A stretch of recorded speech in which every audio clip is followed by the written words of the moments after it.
I just wanted to kind of kick it up with a short intro of the topic. So we're talking about emotionality versus rationality, how it works in team dynamics, in workplaces, like any team basically. For me, it'll be a lot about sport, but also like your just your own personality and your preferences.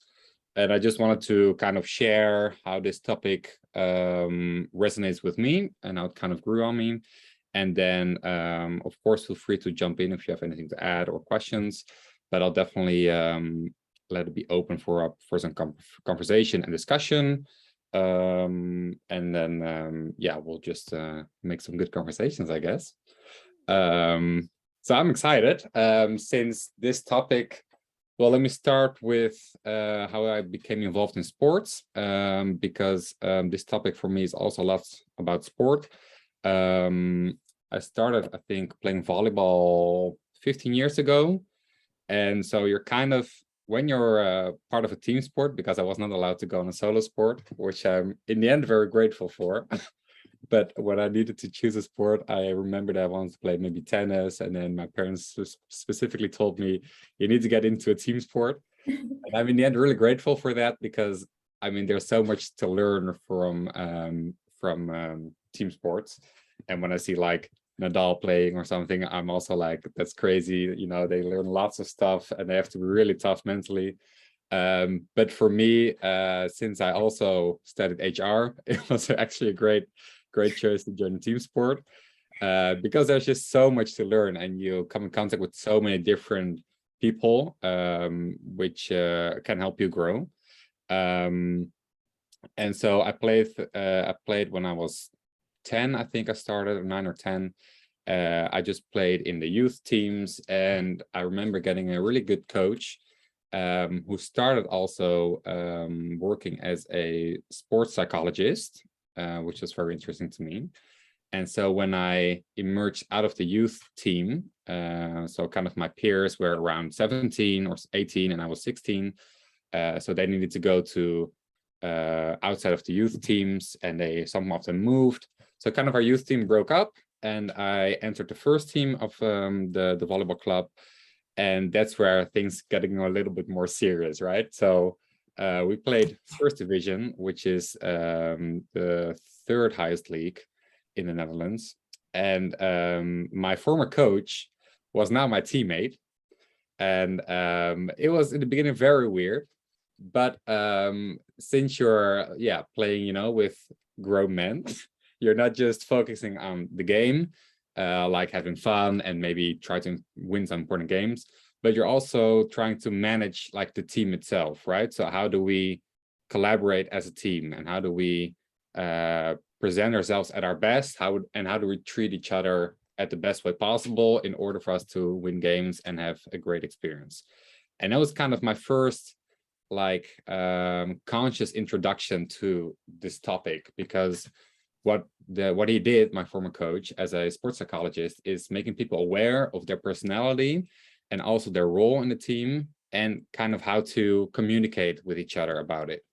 And so we would do like an MBTI test, a personality test, about extrovert, introvert, how do you kind of react on different communication styles, which is really interesting to see. And at that period of time, I also started studying HR.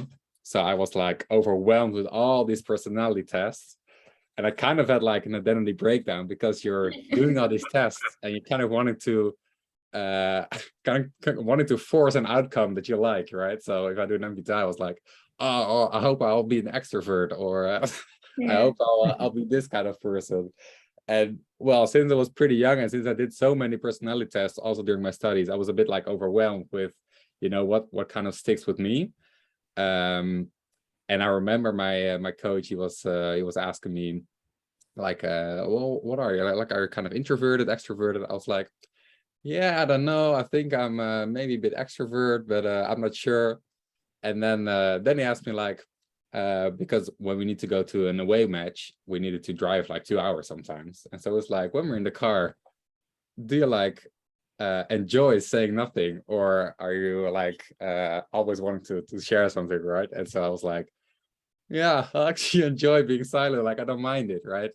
And so that was kind of a good question for me to kind of be conscious about what kind of person I am.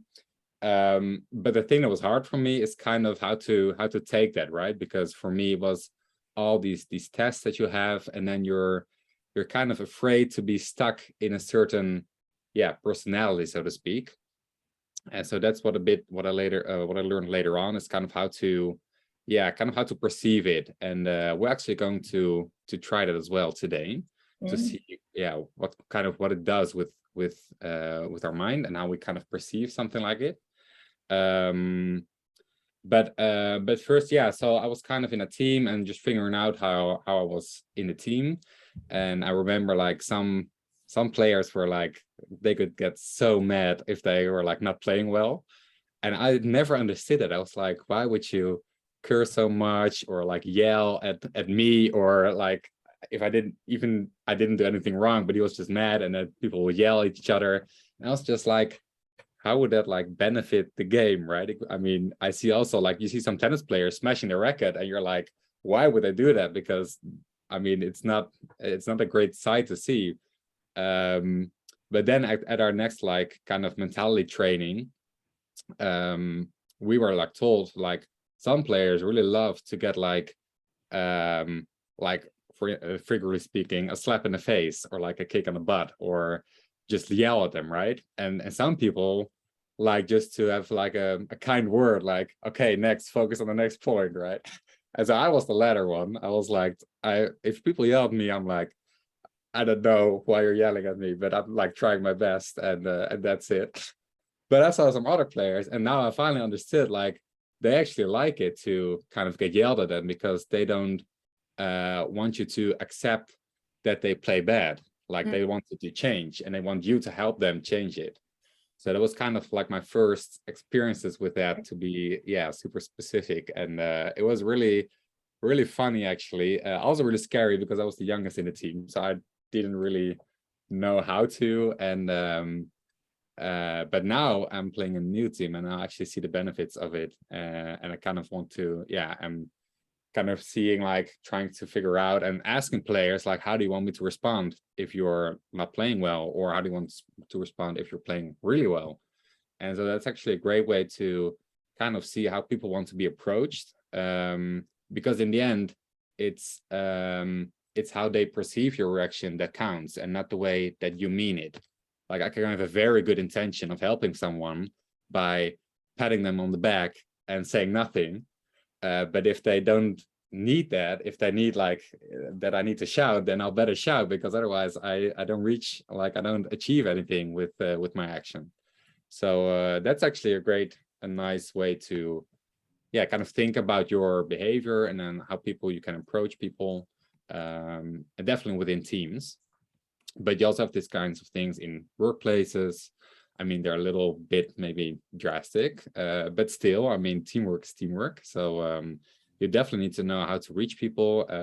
I guess in workplace, you can talk about feedback, of course, right? So how do you want to give feedback? Some people like to be very specific, others don't like it that much, and you need to be kind of kind, or not as straight to the point as you want to be.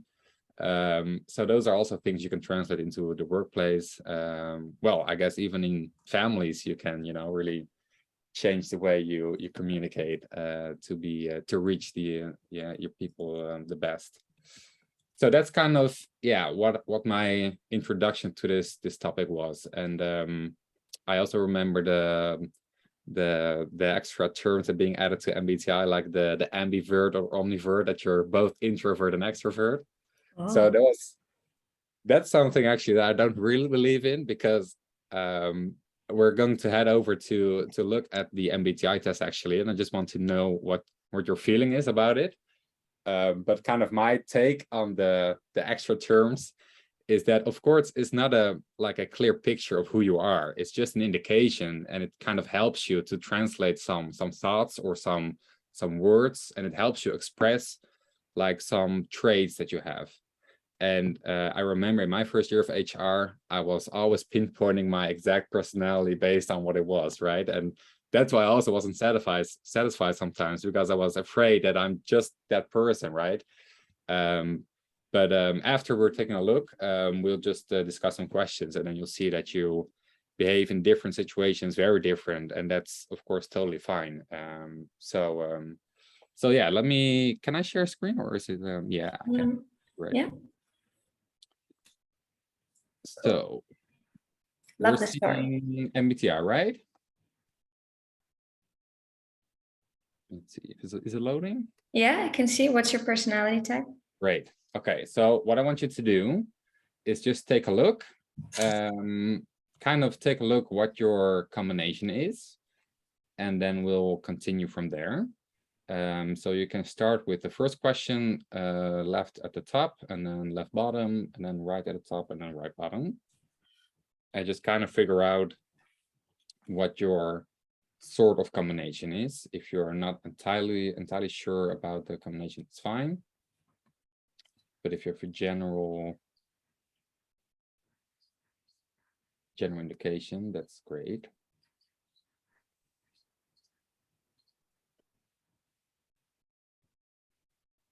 What if you feel like you're both? You're that exception, huh? You're omnivert, Yeah, or what is it called? Yeah. Yeah, omnivert, yeah. Already the first Just, one. Yeah, if you can choose between both, you can just look at both the combinations in the end, and Okay, just yeah. change the first or last letter. Okay.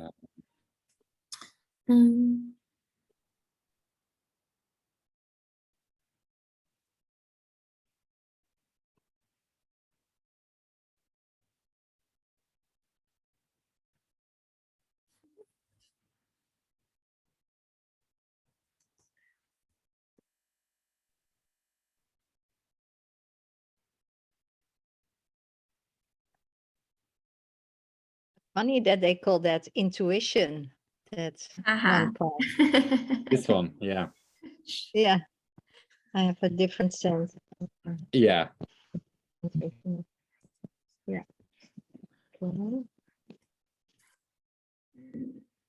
Yeah, it's indeed the word intuition is a bit different perceived in this case. But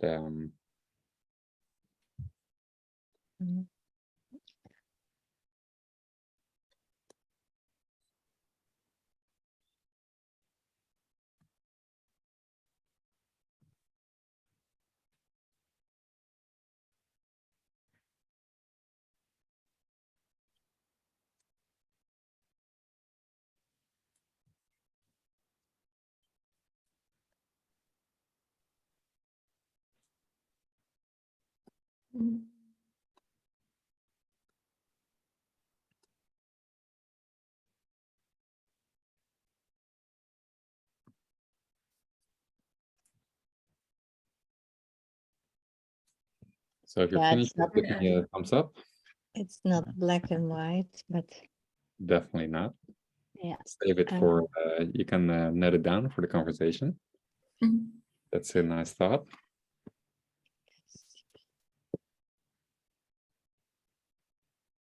Great.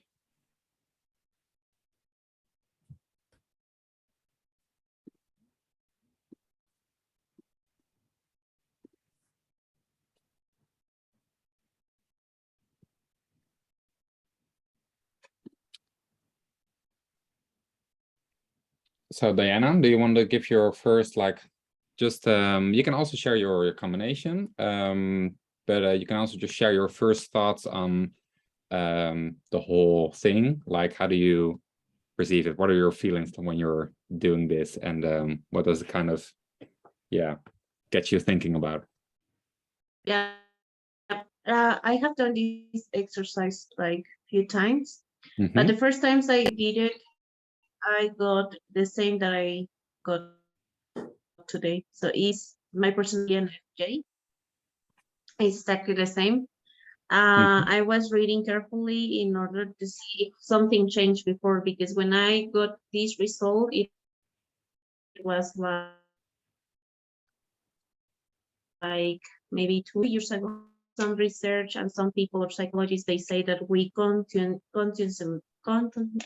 we change. So I think that's why I was trying to find something different, because I'm about to be very, so I was thinking, so maybe something changed, but no, it's exactly the same. Right. However, I felt the same like, I think I can be in both sides, but Right. there is one of the sides that always is strong. But personally, what happens, I'm a very flexible person, so I can adapt myself very easy. But thinking like in my own decisions, like I think this is the main point. When I am thinking about my own decisions, well, I have to take the stronger in comparison of the one that I can be flexible when I am talking about, when I have to make decisions with my friends or my family.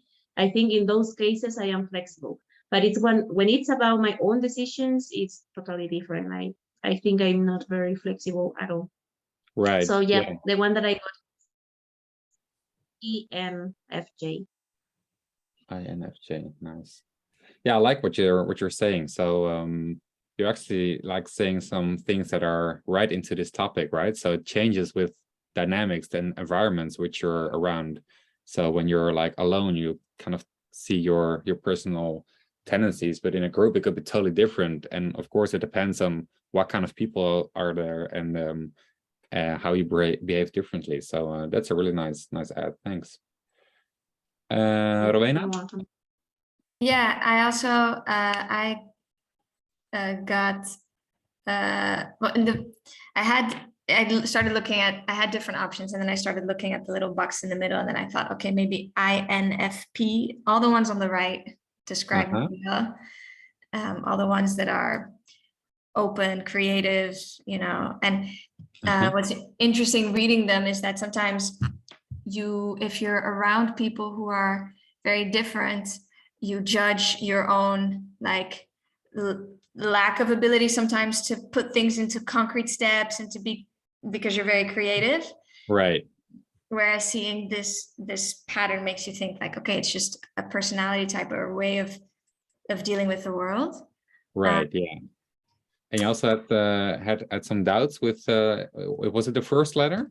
Yeah, the first, because, and it was funny what Diana said, because if I'm with myself, then I'm more introverted. But often in groups, whether it's with my family or whether it's also in sports or people I'm comfortable with, then I can be more extroverted. But if I look at like the way I do leadership, then I'm more an introverted type of person. Like I'm very calm and don't need to take center stage, you know. Right. Yeah. That's funny. No. And also the thinking and feeling. How do you prefer to make decisions? Because oh no, actually that was easy. No, that's mostly feeling. Yeah. Yeah. Nice. Thanks. Marja? Yes, I am an ESTP person. It's not always black and white like the others said, but in general, it's ESTP. Yeah. Nice. For me personally, it would be ISTJ. But in the end, and what I've heard, what it's nice that you guys talked already about it, is indeed the way you perceive it, the way it's, well, I'm actually not sure if anyone felt a bit uneasy with actually looking and deciding which letters were fitting. Did anyone have that, or were you like, it's fine? It's because for my first, like in my first year, I got this test and I got like a dozen other tests. And at the end, you're like so obsessed with all these things that it makes you a bit weird filling it out, because in every question you're like, yeah, I could be this, but I could also be the other. And well, at least I was a bit already like judging like what is good, what is not good. And that's I think a lot of times that these kinds of things are explained is like a bit well, I'm not sure if it's wrong, because it all has to do with your own perception, like what you take out of it. But it's definitely being like kind of pushed as something that you need to address or need to take note of, whereas it's actually a tool, right? It's just a tool and nothing more than that. It's not like the factual truth. It's just a helpful thing that can kind of help you put some things into words and kind of translate what you always thought about but never really was conscious of, right? And once I kind of realized that, then I was finally like, oh, okay, this is actually really nice. But if you're just stuck in just one view, then you're not really getting the goods out of it. And I really like what you guys were saying about it's changing in different circumstances, right? If I'm alone, I tend to be, of course, introverted, which is, of course, very logical, because introverted is more about where you get your energy from, right? If you're alone and you get energy out of being alone in that time, that's, I mean, totally fine. And if you're with good people that you like with some good friends, then of course you get energy from it. So of course that's always dependent on circumstances. So Diana, could you elaborate a bit on how you would act differently in different groups? Do you have like some specific examples, or? Yeah, for example, in my case, even though that I am an extrovert, at the beginning when I meet people, for me it's quite hard, like quite. So I think it's the introvert part that I have. So I need that people text me, like, or push me to start talking or talking about me. Another part that I think it's my introverted part, it's like sometimes it's quite difficult for me to ask questions to the others, like about themselves, because for me it's like, okay, now I already know you, but now I know your name, I know where you live, and that's okay for me. But the extroverted part, I think it's most of the time alive, because totally when I am working, I don't like working alone. So I really love teamwork, and I need to share my ideas with other people. So for example, when I started my master, it was online. So for me, it was really, really difficult to be concentrated, because I was looking for people. Like, I need someone to interact. So that's my extroverted part. I cannot do it alone. Like, it was very, very difficult for me. I think my master, I did it during 2 years. So the first year was the most complicated, because even then I had to talk to other friends that they were doing a master or I don't know, a similar degree, in order to talk to them, in order to interact about the topics. Otherwise I felt lost. So that's why I know that I'm more extroverted. However, this introverted part that I have inside me, sometimes it's awake. And I think it's because most of the time when I was a kid and a teenager, I was very introverted. I was that kind of kid or teenager that I was always in the room listening to rock music or other kind of music, like, don't talk to me, this is my space, so I'm good here. And I think that's why I have this introverted part of life. Right. But not always. I think different. Yeah, that's nice. Yeah, great, thanks. And Rowena, do you have like maybe you have an example of something that really confirms your combination, and maybe an example that kind of like does not fit the combination that you both like experienced? One example that confirms the combination is, I could even say it's similar to what Diana said. Like, when I'm painting, I love doing something by myself, but at the same time, I know that I miss interaction with someone else as well. I love that, collaborating with someone and talking with people. But that's more, I saw even in the description, that's more the perspective and the feeling side. So if I truly look to like introverted, extroverted, I would say that something that confirms the combination is how I was a captain of my soccer team. Because, and even now, started playing soccer on the island, and since September, there was a new coach that arrived, and he made me captain, and like he didn't even know me. But what he described is that a captain needs to be someone who listens very well, and I'm someone who doesn't put my own things on other people. I pay attention and I try to understand what is this person saying. And I think that's also the introverted, the comfort with being quiet and alone and observing. But then in the games, I have to be extroverted, and naturally I am more extroverted. I am not necessarily yelling, but like I'm firm in giving direction. You know, when we get off the field, I'm saying stuff, but I do it in my own way. I'm not the type of person who will come in the changing room and say like, that was terrible, or, you know, want to make a speech. I don't want to be extroverted, but if the role requires me to be extroverted, then I'm comfortable with being extroverted. That's kind of, yeah. Oh, great. Nice example. it's interesting. Yeah. Yeah. And an example that goes against the combination, it's difficult. In what way against? Like, well, maybe you did something you never thought that you do, or that doesn't like really fit you. Yeah. Well, one thing that goes against that would show that I'm really introverted is if I'm in a situation that I'm uncomfortable, or with friends, even sometimes a big group of friends, when there's like a lot of stimulation and a lot happening, then I get really like introverted, and then I miss my extroverted side, and it's like, where did it go? You know? Right. Yeah. So that's yeah, interesting. That's funny. Yeah. Yeah. Oh, nice. Yeah. Thanks. Yeah. And what for you?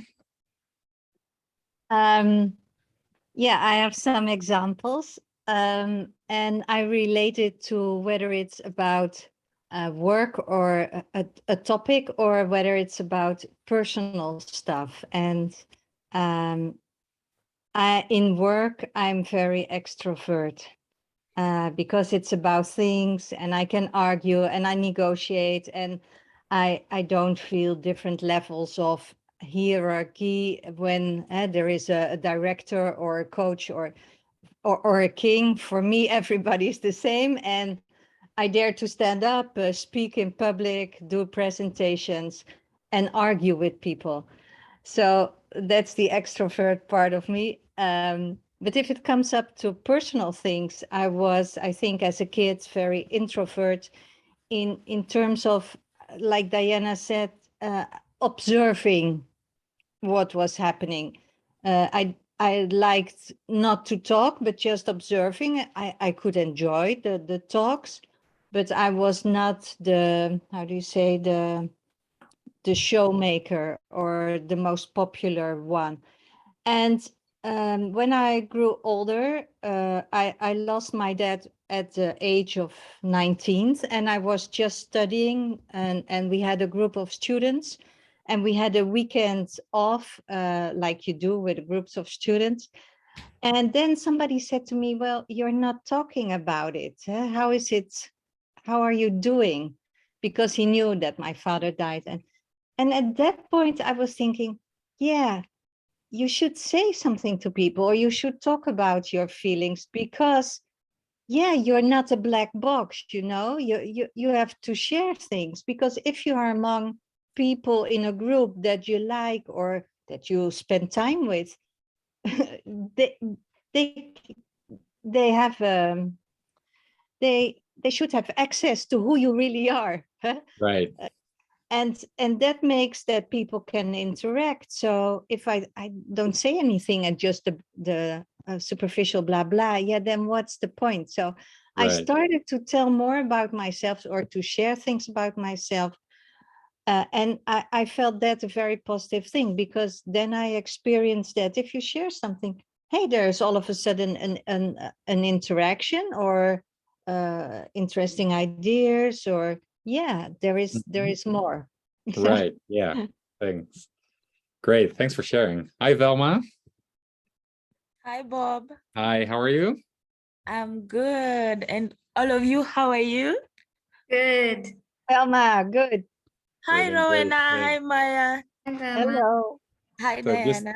just to keep you a bit up to speed, so we're talking about our personalities and kind of the balance between emotions and rationality, and also how it kind of fits in a team setting. So kind of how you are behaving yourself in different settings, and what your preference is. So if you're like a bit more introverted or extroverted. So feel free to add something during the conversation, and then we'll love to hear from you. So we kind of did just the MBTI test, so a bit about, you know, what you get your energy from and kind of how you are as a person. And so what I really loved about the examples is that it's, of course, not, like you said, Maria, it's not black and white. So you're not the combination itself. It's just things, maybe a better way to look at it is things you get excited about and things that you give you energy, right? So those things can vary in different environments and are not like really you as a person. It's just where your kind of your preference lies. It can change over time.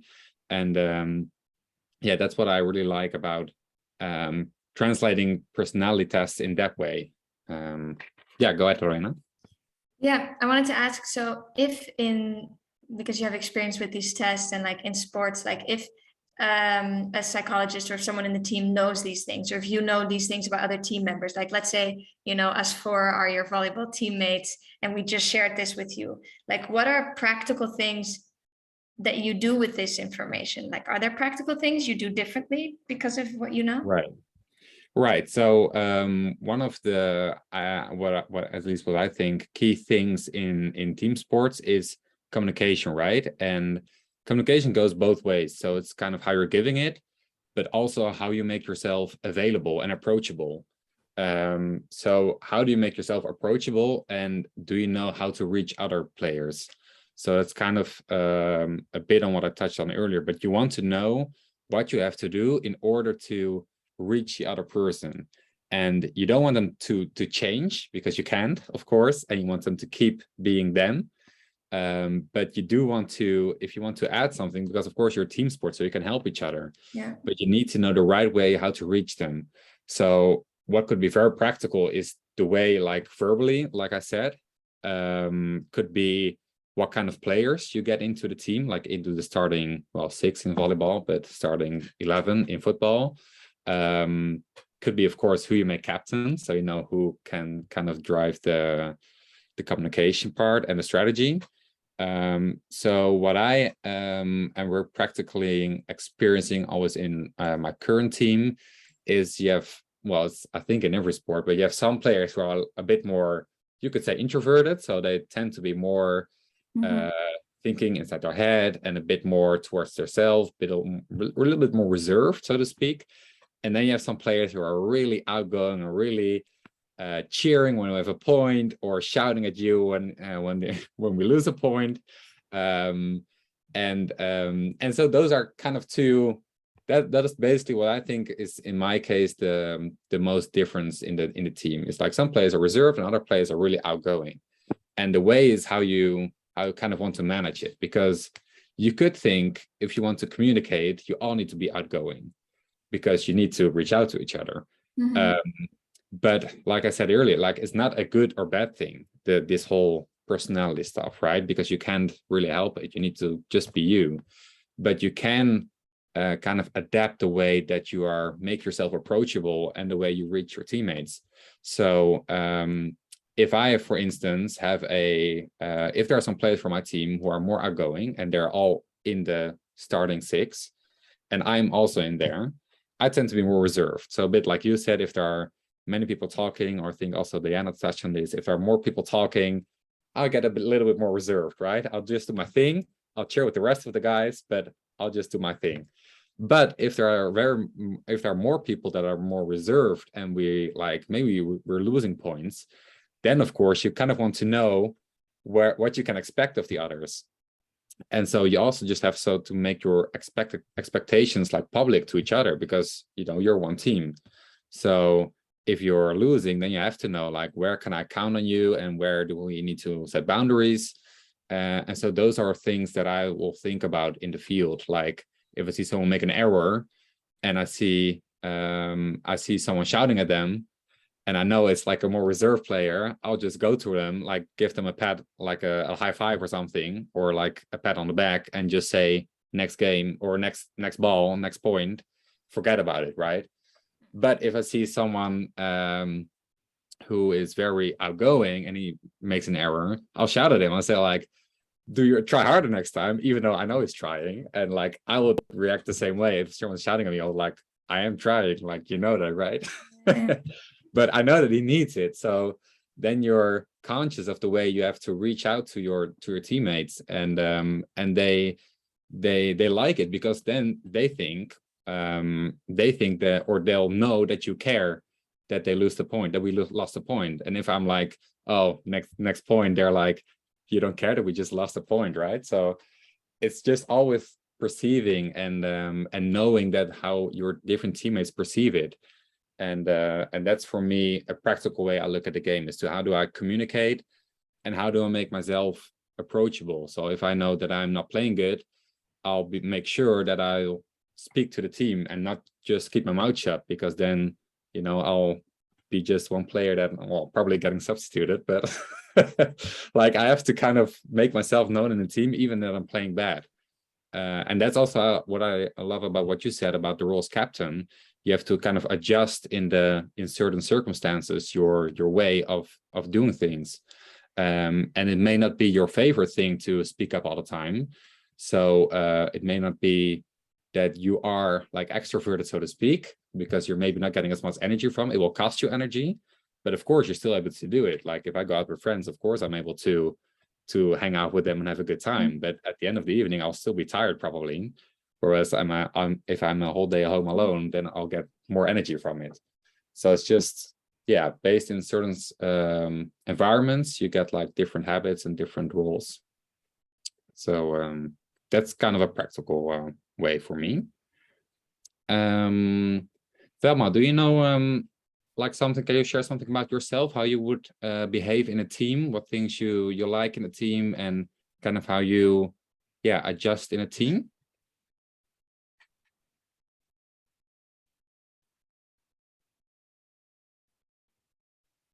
Are you there, Velma?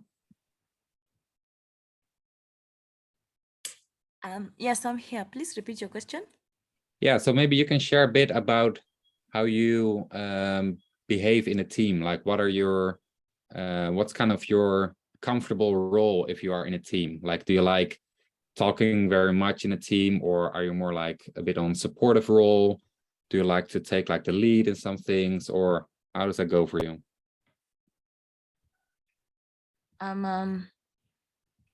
Oh, okay. Well, my first reaction usually is I'm mostly introverted. I don't I don't like immediately open up. I usually like to first of all study my environment, get to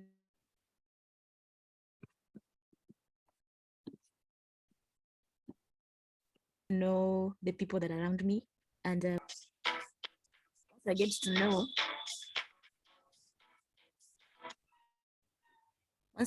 to know, can you hear me? Yeah, Yes. I can. Yeah. Yeah, once I get to know the people who are around me, then that's when I start opening up. Right. I start opening up to the people, depending on the kind of personalities and the character of the people that are around me. If I find like we are on the same vibration, the same frequency, I guess that will determine how much also I open up.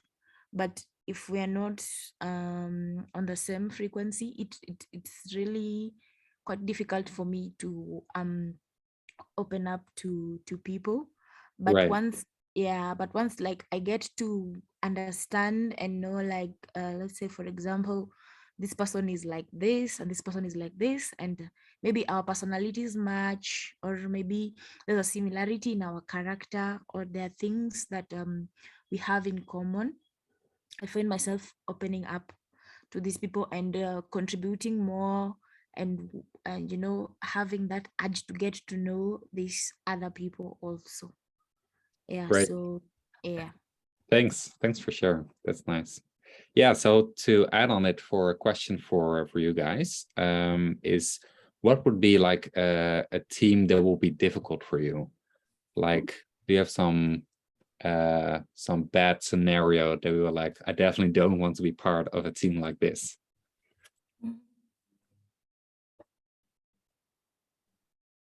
I think for me, Diana, you want to go first?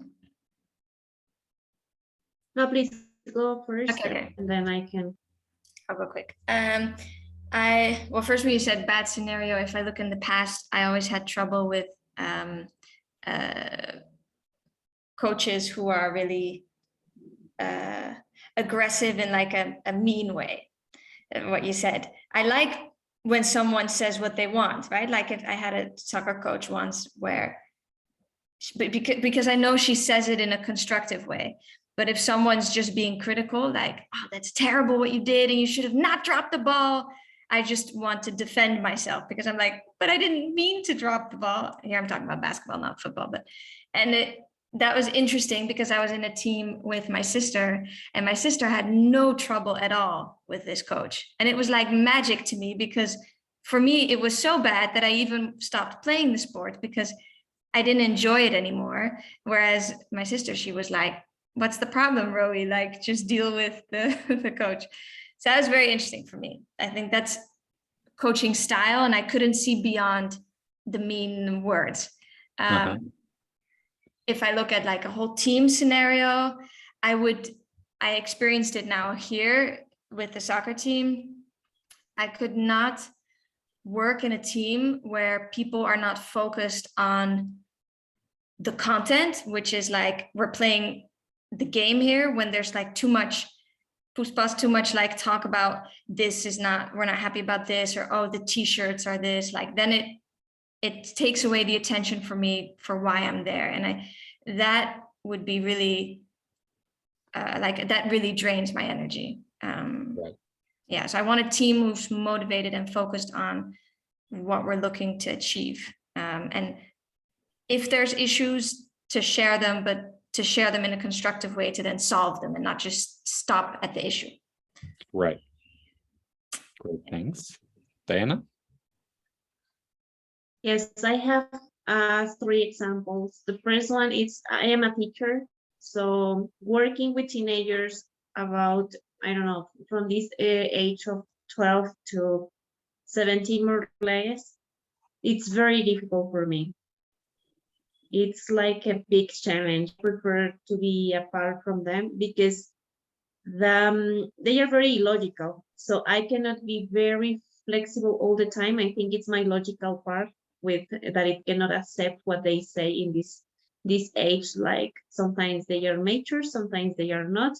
So for me, it's very difficult because when I am working with kids, I think my logical part says or can accept this part of, okay, they are kids, it's not a problem, they are in a progress of growing up. But with teenagers, for me, it's not like I cannot be flexible for them, so I prefer to be far away.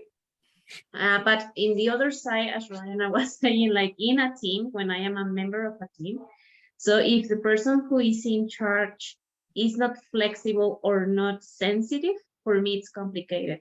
Sometimes there are people who are very logical and they don't take into consideration the feelings or what people are facing in their life, and they are very, very close-minded. For me, it's like very, very complicated because I think my sensitive part then is acting like you should listen people, you should take care of them, or I think it's this part. Or in teams that sometimes they are just speaking, and as I am a person who always is giving ideas, expressing what we can do, so I am a person very creative. I am very creative and proactive, and when they don't take actions, so I prefer to step away. Like, okay, I am in the team and I will do what I have to do, but I prefer to step away. Like, I don't see that you're moving, so I prefer to move, but by my own, because you are not working as a team.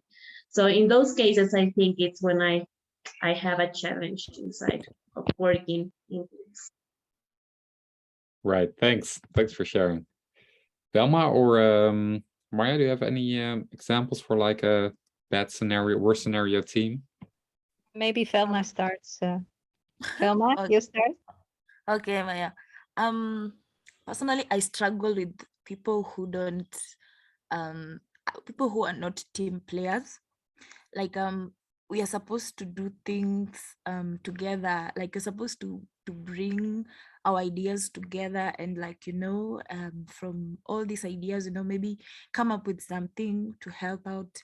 And you find that somebody is not cooperative, like they don't want to give out the idea, maybe, or maybe they feel like, maybe, let's say they want to go to the coach and tell them like, this is my idea, we should do it like this and this, without discussing with the team, and like saying, you guys, I have this idea, why don't we come together and see if this works. Yeah, I struggle a lot with such people. And I also struggle a lot with people who are loud generally. Yeah, as Africans, yeah, we are naturally loud. Yeah, yeah, we love hype, we love our music, we love our dance, but then there's just this category of people who are loud, like they're loud, those people who first thing in the morning, and they're already shouting. Yeah, I struggle with that. Yeah. Yeah, I really struggle a lot with such people, because generally I'm not so loud. Yeah, I have like my moments, but I'm not so loud. So I really struggle with people who are so loud. Yeah, I think Right. yeah, I think that's for me. People who are not team players, and people who are loud. And I think, like just Rowena said, I also struggle with arrogant people. Like I don't like people who are arrogant, because yeah, people who cannot put themselves in other people's shoes. I really struggle with such people, because I always believe that what another person goes through is unique to them. It's a unique experience to them. So unless, like, you yourself, you have been in that shoe, you cannot understand what they are actually going through. So I don't really like people who are so quick to like point out people without like being in their shoes and like understanding what they're really going through. Mm-hmm. Yeah. Mm. Thanks for sharing. Maria? Yeah, just briefly, I agree with Velma and with Diana, and it depends on the situation where you're in. I think when people are not cooperating and you have to go from A to B, it's horrible. And if you really have to get done something, for example, you have to change a situation or to change in your work, achieve a change, then yeah, you should guide people. And then I'm like Diana, if you do not want to cooperate, then I do it with the ones who want to cooperate, because otherwise you're never moving forward. Right. Yeah. Yeah. It's a Great. mix. Yeah, thanks. Yeah, I like this. I heard a lot of perceptions about the way we view teams, right? So well, the very practical, for instance, if people are loud or if people are not cooperating, of course. So those are all things that we are our own definitions, right, of teamwork. And so we should also be conscious of that. So let me well, we have some time, but we can maybe end with a question like, because it wouldn't be a GOL roundtable without some tools, right?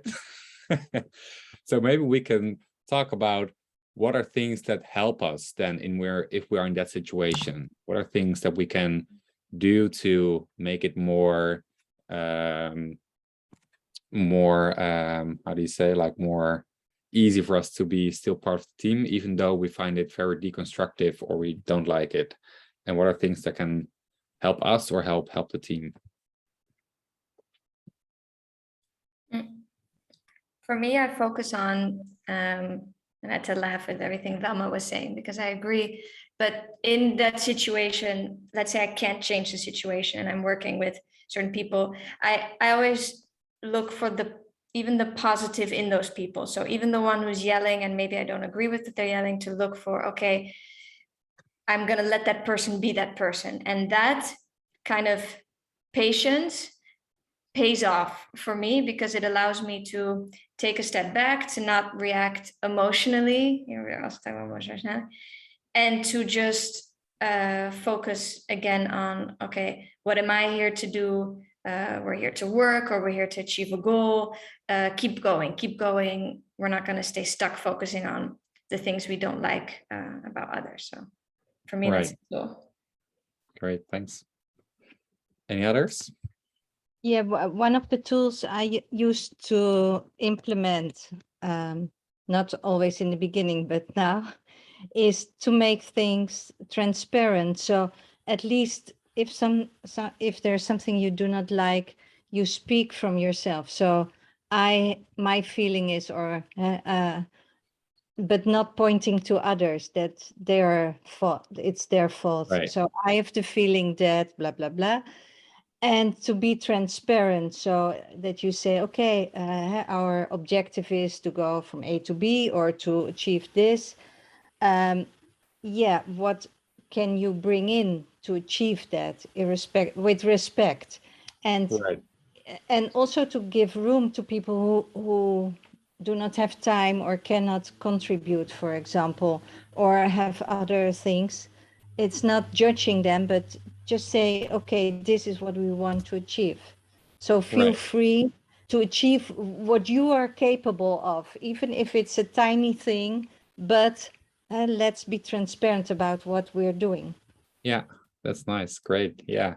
What I sometimes struggle with is that some teams are really successful, but then in a way that I would totally don't want to be a part of. Like, if I think, for instance, like Michael Jordan or something, like he's scoring all the points, right?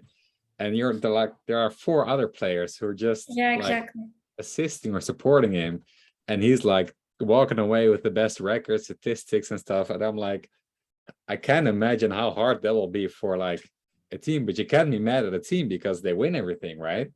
And so that's like a great example of like, how would you deal with that in a team? And I know for in my instance, we became first in points last year. Didn't count in the end because there was COVID, so we can't promote or anything. But in the end, we managed. And I definitely have some strong opinions about my coach, right? About how he's sometimes, dealing with players, or how I find him to be way too negative sometimes. But in the end, right, we're winning. So like, how can you be mad at something if it's still working? And it's the same in many football like matches or teams which are so in the spotlight, right? With so many athletes who are so big on social media or big in their opinion. And it's so weird to see how they are still successful, but also when you're just seeing them from the outside, you're just like, how would I even, be in that team to enjoy it? Here we come also at the definition of success. And that's 100% correlated to how does a team work? Because if success is to win the most games, then the team is in function of that. If success is every player the most fit, the most happy, then the team is going to look really different. Like, that's so interesting. Yeah. And I think in the end, it's not good or bad in the end, because of course every person acts different, but every like personality has its ups and its and its downfalls. And so even for totally different, for like really kind people and understanding people, they also have their downfalls, because like I told you, some players on my team, if you're be kind to them when I lose a point, they'll be mad at you because they think you're too kind and you don't care.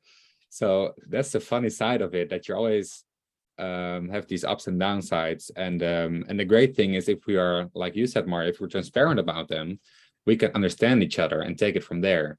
And then I think the best thing is to don't let one personality stand above the other, right? They're both equally important, as long as you understand both the value and like downfalls from each side. So Yeah, so any other last thoughts on the subject? My tool has always been, sometimes you have to adjust, because like, we are not perfect. That's one thing that we just need to like accept. We're not all perfect. So in a way, we also have to adjust, because in as much as I would say that I don't like loud people, not that I don't like loud people, but yeah, like somebody else also has an issue with me. Like there's something that they don't like about me, that they've also have to adjust so that to get to understand me and also to accommodate me. So in a way, I also have to find a way of adjusting for let's say like somebody who's not, maybe perhaps not cooperating, maybe is not a team player. I have to find a way to adjust to this person so that I can accommodate them for who they are, because maybe perhaps they have a reason as to why they're not playing as part of the team. Or maybe this person is maybe loud in the morning, maybe this person is going through something, that's why every morning, yeah, they have to speak so loudly, or they have to do what they have to do. So for me, it has always been doing adjustments, though sometimes it's not so good, it's not healthy, depending on how the situation is, but for some instances it has worked out for me. Yeah, I love that. Thanks. Yeah, I actually had it on my list. I was preparing. I was thinking about maybe to close off. Like I was thinking about how we can adjust, but also how we should stay ourselves, right?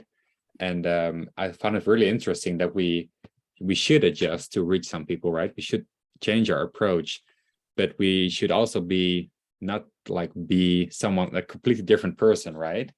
And so I was kind of thinking we should definitely not be too proud to stay ourselves in that sense. So we should not stay too proud about, oh, this is the way I am, so you should deal with it, right? Oh, I'm just like this, so like I can't well, maybe in your case, I can't speak so soft, so I need to say it loud, and I don't care how you perceive it, right? Yeah, definitely we could adjust, and we can stay ourselves, but we shouldn't stay too much attached to our way of doing things. I mean, your goal is in the end to reach the other person, and that's a great takeaway, at least from my side. So yeah, that's I guess rounds up our roundtable. I think maybe last thoughts, or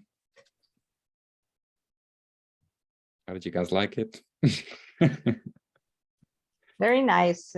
I love the conversations and the exchange. Yeah. Because yeah, that's interesting, and it gives you new tools and ideas in daily practice. Yeah, great, thanks.